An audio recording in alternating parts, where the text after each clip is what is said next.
নমস্কার বন্ধুরা, আরজিবি ব্লগে তোমাদের সকলকে স্বাগত জানাই। তোমরা সবাই কেমন আছো? আজ আমি তোমাদের সাথে ভেজিটেবিল চপের রেসিপি শেয়ার করব।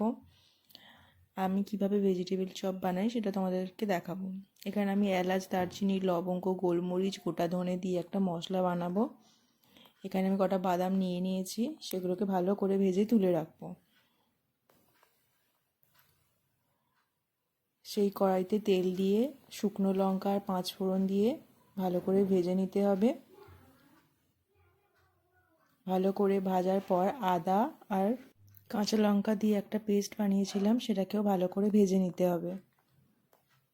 তাতে আমি নুন আর একটু হলুদ গুঁড়ো দিয়ে দিয়েছি, দিয়ে ভালো করে মিক্সড করে এবার বিটরুট আর গাজরকে আমি গ্রেট করে রেখেছিলাম সেটা দিয়ে নিলাম। আর ভালো করে জল ছেড়ে যাওয়ার পর তাতে আমি আলুও ম্যাশ করে রেখেছিলাম সেটা দিয়ে দিলাম। সেটাকে ভালো করে এর সাথে মিক্সড করে নিতে হবে, যাতে পুরো বিটরুট আর গাজরের সাথে আলুটা ভালো করে মিক্সড হয়। ঠিক এইভাবে মিক্সড করবে। করার পর যে মশলাটা বানিয়ে রেখেছিলাম সেটা দিয়ে দিলাম। তাতে একটু চিনি দিয়েছি, একটু ভালো বাইন্ডিংয়ের জন্য ব্রেড ক্রাম্বস,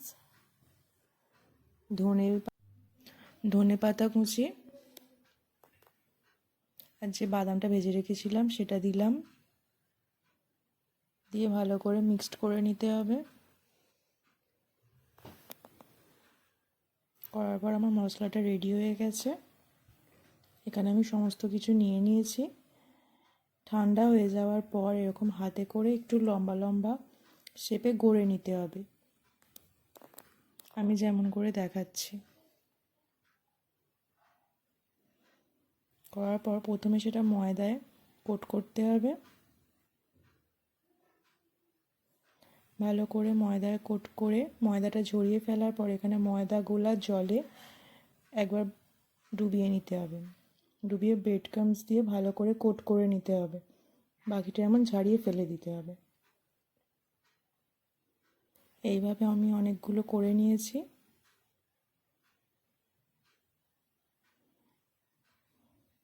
প্রথমে ময়দা, তারপর ময়দা গোলা জল, তারপরে ব্রেড ক্রাম্বস।